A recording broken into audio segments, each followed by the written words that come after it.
Today, 12th of January 2023, is the resuming day for all continuing students of the University of Ghana. But a policy decision by the university asking the continuing students of the Commonwealth Hall and male students of Mensa Saba Hall to be assigned to other hostels on campus due to the recent violent clashes has seen continuing students of Commonwealth Hall being denied access to the hall by security officials. Meanwhile, the Accra Higher Court has ordered the management of the University of Ghana to refrain from implementing its residential policy and ensure the status quo is maintained as it used to be before 26th of October 2022's decision was taken. This decision of the court was issued after 8 disgruntled students filed an interlocutory injunction on 6th of January 2023. Armed police officers and internal security officers of the university were stationed at the entrance of Commonwealth Hall to ensure that continuing students and unauthorized persons had no access to the hall. Some disgruntled students of Commonwealth Hall say they have been denied access to the hall since they arrived there this morning. Today is a reporting day of continuing students.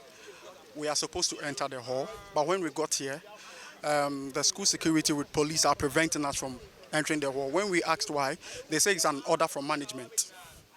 So that's why we are loitering about on campus. You see, that acceptance, whether you reject or accept, was pushed under our throat. It was more or less like a threat from the university management, because what they were doing was that they told us that if you reject, you will become a non-resident. So out of that fear, many accepted. But that was not even there. But I can even tell you that many people who accepted has not even paid. Many also didn't accept. That 86% is questionable. I don't know where the university management got that figure from. So they have to come and explain to us where they got that figure from. That 86 is not accurate. It's not the old vandals who are asking us to amass here. It was an injunction from a competent court of jurisdiction.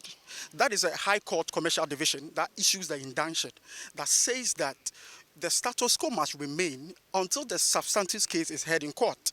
So we have 10 days, and Monday lectures are started. Students have come from all over the country. People came from Tamale, people came from Navarongo, people have come from Takoradi, Zuzulezu, and all those places. So you don't expect them to be loitering about and not have a place, whilst the court says that we can be in our place until the substantive case is heard in court.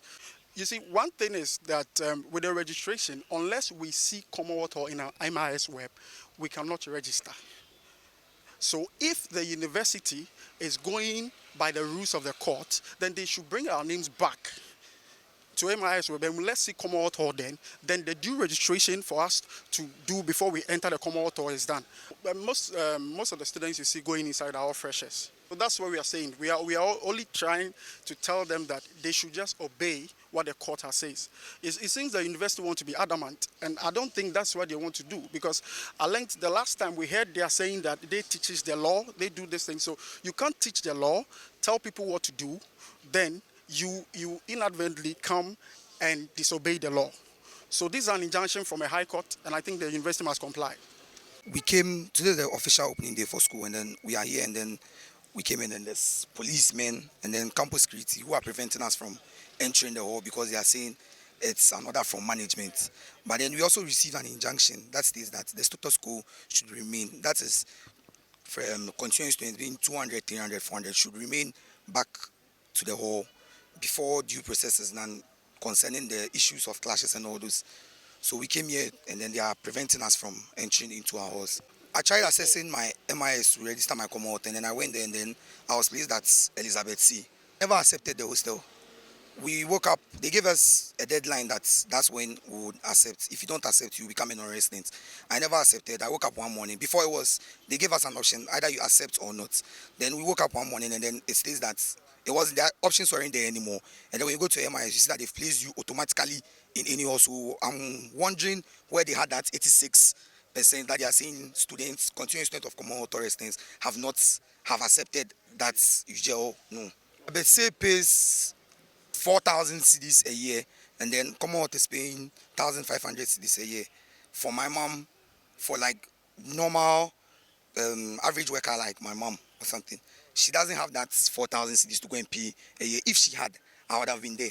She doesn't have. That's why I chose Commonwealth since I came from level 100. So I'll still remain there.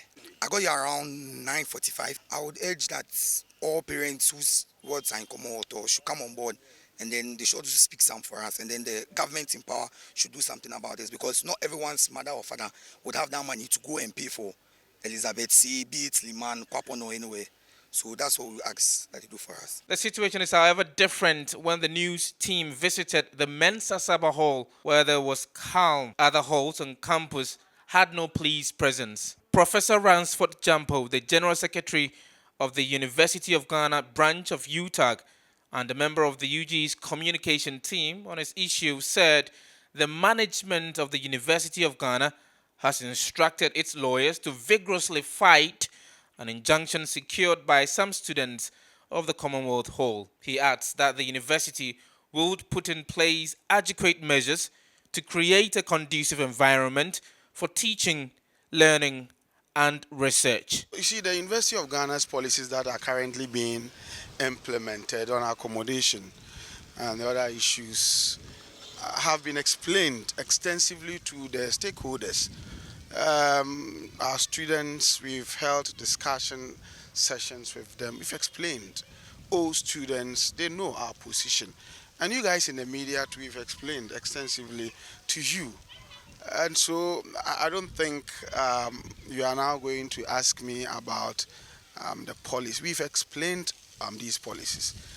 The point that I want to emphasize is that the University of Ghana and its management will continue to run the affairs of this university within the confines of the laws of Ghana, within the confines of the acts and statutes that establish this university.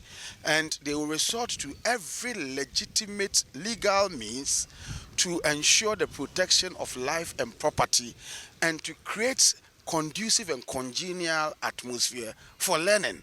We will do all this, with every power that we have. And to take note of this, I said we will keep on enforcing proper policies that are not against or offensive to our own laws, rules, and regulations. We'll do that with all the strengths that we have.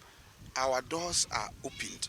People who feel aggrieved, people who do not understand what is going on, people who do not agree with us on our resolve to ensure the protection of human life and property, they can reach out to us. We are willing to dialogue.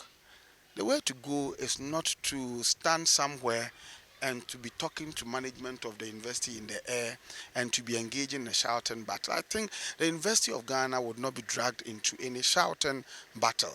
What we want to do is that we want to ensure that human life and property are protected and they are safe. We will do that. Okay, we also want to ensure that we create the needed environment and congenial atmosphere for learning. That's what we want to do.